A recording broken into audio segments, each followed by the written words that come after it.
नमस्कार बच्चों, आज हम रहीम के दोहों की व्याख्या को समझेंगे। यहाँ रहीम दास जी ने मानव जीवन के लिए उपयोगी सभी बातों का बड़ा मार्मिक वर्णन किया है। यहाँ ये उनके नीति परक दोहे हैं जिनके विषय में हम जानेंगे। तो पहला हमारा जो दोहा है, रहीमन धागा प्रेम का मत तोड़ो चटकाए, और टूटे से फिर ना मिले, मिले गांठ पर जाए। तो यहाँ चटकाए मीन्स झटके से, चटका करके, और पर जाए मीन्स पड़ जाती है। तो यहाँ रहीमदास जी कहते हैं कि प्रेम रूपी धागे को झटके से नहीं तोड़ना चाहिए, क्योंकि टूटे से फिर ना मिले। अगर वो टूट जाता है तो वह मिले गांठ पर जाए। अगर उसे आप जोड़ने की कोशिश करते हो तो उसमें गांठ पड़ जाती है। तो यहाँ जो रहीम दास जी हैं, उन्होंने दोहे के माध्यम से प्रेम संबंधों को कभी न तोड़ने की प्रेरणा दी है। तो इसकी आगे हम ये व्याख्या देखते हैं।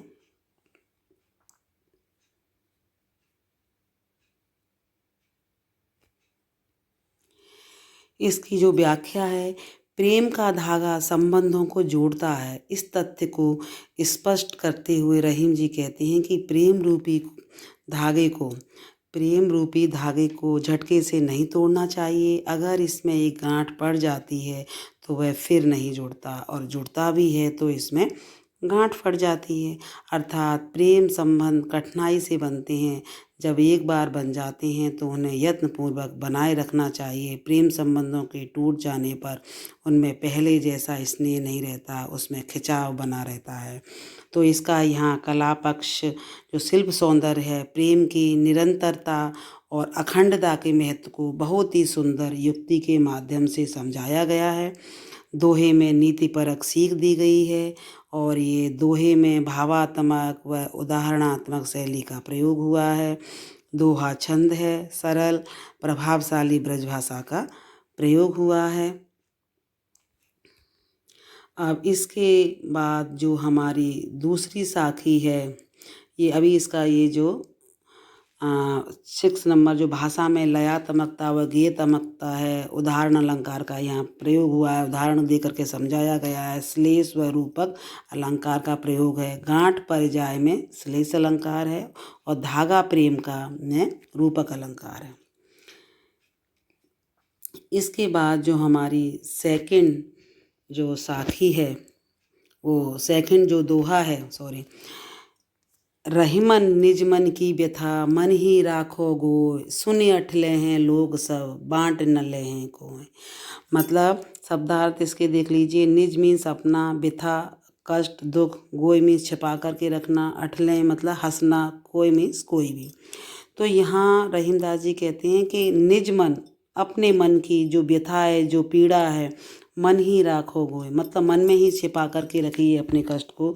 शून्य अठले हैं लोग सब, क्योंकि उस व्यथा को लोग सुनेंगे तो हंसेंगे और आप हंसी के पात्र बन जाओगे। बांट न ले हैं कोई, लेकिन उस दुख को कोई बांट नहीं पाएगा। इसकी जो आगे व्याख्या है,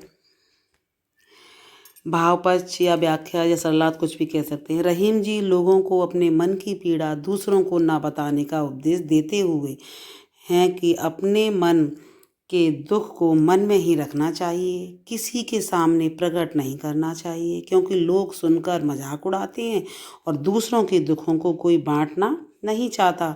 अर्थात दूसरों के दुख सुनकर लोगों की आदत नहीं है, और वे उस हंसी उड़ाते हैं, उसका पीछे से मजाक बनाते हैं। दुख में सहयोग कोई नहीं देना चाहता। शिल्प सौंदर्य है, मन की पीड़ा को किसी को ना बताने का निर्देश दिया गया है। दोहे में नीतिपरक तथ्यों का स्पष्टीकरण है, मतलब मन की जो पीड़ा है मन में ही छिपा कर रखने की यहाँ पर प्रेरणा दी गई है। दोहे में भावात्मक उदाहरणात्मक शैली का प्रयोग हुआ है। दोहा छंद का प्रयोग है। सरल सरस प्रभावशाली ब्रजभाषा का प्रयोग है। भाषा में लयात्मकता व गीतात्मकता है। उदाहरण अलंकार का प्रयोग हुआ है। अब हमारी यहाँ तीसरी जो दोहा है, एके साधे सब सधे सब साधे सब जाय, रहीमन मूलई सींचबो फूलई फलई अघाय।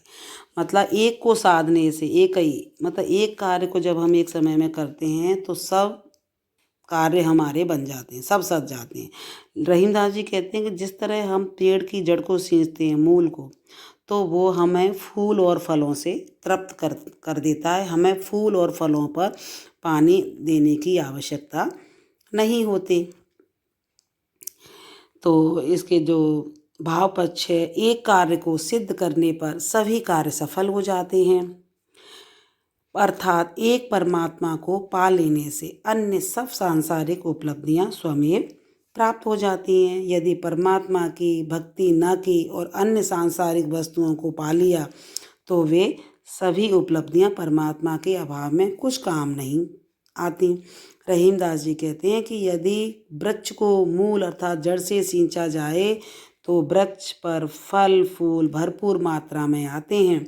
इससे फलों को खाने वाले और फूलों का रस लेने वाले भंवरे सभी तृप्त हो जाते हैं, संतुष्ट हो जाते हैं। तो एकमात्र प्रभु की कृपा होने पर सबकी कृपा प्राप्त हो जाती है। दोहे में मतलब यही बताया गया है कि परमात्मा का ध्यान करने से अन्य सब कार्य भी पूर्ण रूप से संपन्न हो जाते हैं। नीतिपरक तथ्यों का स्पष्टीकरण किया गया है और दोहा छंद है, सरल ब्रज भाषा का प्रयोग हुआ है।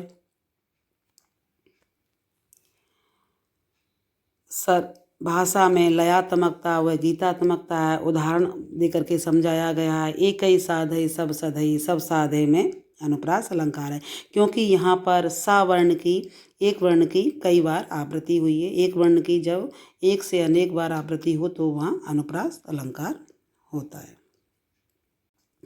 अब इसके बाद जो हमारी चौथा जो दोहा है, चित्रकूट में रमे रहे रहीमन अवध नरेश, जा पर बिपता पड़त है सो आवती है देश। मतलब यहाँ जो श्री राम चित्रकूट में, ये मतलब धार्मिक स्थल है। रमे रहे मतलब रह रहे थे, रहीमन अवध नरेश, अवध मतलब अयोध्या के नरेश राजा राम चित्रकूट में आकर के रहे थे जब उन्हें 14 वर्ष का वनवास दिया था। तो जा पर विपता पड़त है सोआवती है देश, मतलब जिस पर भी कष्ट पड़ता है, कोई भी कष्ट, तो वह यहाँ चित्रकूट में आकर के रहता है। यहाँ मन की शांति मिलती है क्योंकि यह एक धार्मिक स्थल है। इसकी जो व्याख्या है, रहीम जी कहते हैं कि यह चित्रकूट अत्यंत मनोरम व धार्मिक स्थान है। जिस पर मुसीबत आती है वही शांति पाने के लिए इस प्रदेश की ओर खिंचा चला आता है। अयोध्या के राजा राम पर मुसीबत पड़ी, उन्हें राजपाट छोड़कर वनों में जाना पड़ा तो वे चित्रकूट चले आए। उनका मन यहाँ रम गया। यहाँ जो शिल्प सौंदर्य है इसका कि विपत्ति में वन भी राज भवन दिखाई देता है। जब उन्हें 14 वर्ष का वनवास दिया गया था तब उन्हें चित्रकूट में ही जो वन था वो राजभवन प्रतीत हो रहा था। विपत्ति में राजा राम भी चित्रकूट में जाकर रहे थे। मतलब चित्रकूट को शांतिदायक और दुख निवारक स्थान कहा गया है। दोहों में नीतिपरक तथ्यों का स्पष्टीकरण किया गया है। दोहा छंद है, सरल ब्रजभाषा का प्रयोग है,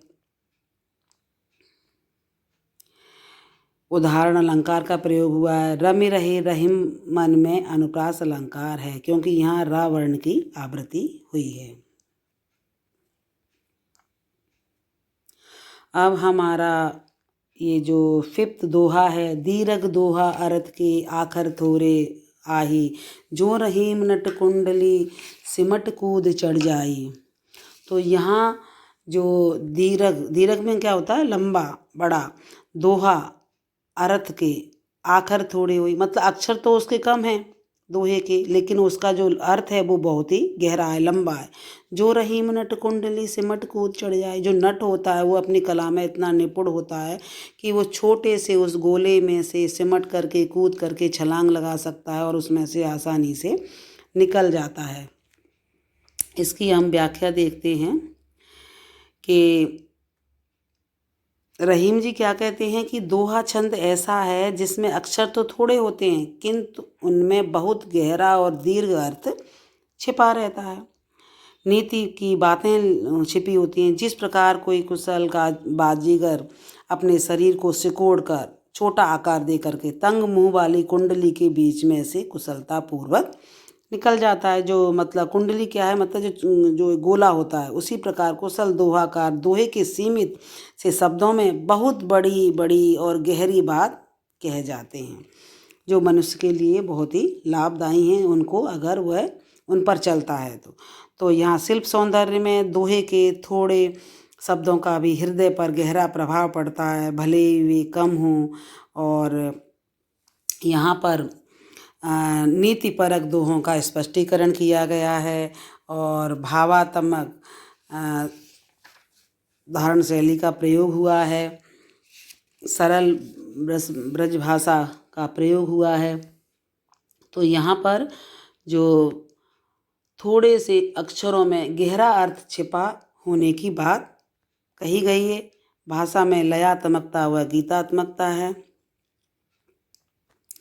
उदाहरण अलंकार का प्रयोग हुआ है। दीर्घ दोहा में अनुप्रास अलंकार है। धावर्ण की आवृत्ति हुई है। ज्यों रहीम नट कुंडली सिमट कूद चढ़ जाई में उत्प्रेक्षा अलंकार है। ज्यों, यहाँ ज्यों आ गया, ज्यों जानो मन मानो, इस तरह का जब वर्ड आते हैं तब वहाँ उत्प्रेक्षा अलंकार का प्रयोग होता है। अब आपका है 6th दोहा सॉरी। धन रहीम जल पंक को लघु जिय पियत अघाय, उधद बढ़ाई कौन है जगत प्यास हो जाए। तो यहाँ रहीम जी क्या कह रहे हैं कि धन रहीम, धन्य है वह कीचड़ युक्त जल पंक, मतलब कीचड़ युक्त जल जिसमें लघु मीन्स छोटे, जीवित रहते हैं, पियत अघाय मतलब पानी, जो जीव मतलब जीव, छोटे जीव जो पानी पीते हैं कीचड़ युक्त जल में से तो वो तृप्त हो जाते हैं। अघाय मीन्स तृप्त होना। उधद बढ़ाई कौन है जगत प्यास हो जाए, मतलब जो उधद मीन्स समुद्र, समुद्र की कौन बढ़ाई करे क्योंकि वहाँ से संसार ही प्यासा चला जाता है, वो किसी के काम नहीं आता। रहीम जी क्या कहते हैं यहाँ पर कि सरोवर या कीचड़ वाला वह जल धन्य है जिसको पीकर लघु जीव, छोटे से जीव भी अपनी प्यास बुझाते हैं और सागर की कोई भी प्रशंसा नहीं करता, कोई तारीफ नहीं करता क्योंकि संसार वहाँ जाकर भी प्यासा लौट आता है और इतना विशाल है। बड़प्पन उसी का माना जाता है जो जिसके दूसरे का लाभ हो। मनुष्य के जीवन की सार्थकता दूसरों की भलाई के कारण ही है। यदि अधिक धनवान होने पर भी वह किसी का भला नहीं कर सकते तो उसका धनवान होना व्यर्थ है। मतलब जब कोई व्यक्ति किसी के काम ही नहीं आ सकता तो उसका बड़ा होना बेकार है। और इसमें जो शिल्प सौंदर्य है, स्वयं को महान, उच्च और बड़ा दिखाने की बजाय हमें लोगों के काम आने की आवश्यकता है। नीतिपरक बातों को स्पष्ट किया गया है। यहाँ दोहे में भावात्मकता व उदाहरणात्मक शैली का प्रयोग हुआ है। दोहा छंद है, सरल ब्रज भाषा का प्रयोग है, लयात्मकता है भाषा में और उदाहरण अलंकार का प्रयोग हुआ है। तो यहाँ पर ये 1 से 6 दोहों की व्याख्या को विस्तार से समझाया गया है, तो आप आसानी से समझ गए होंगे। धन्यवाद।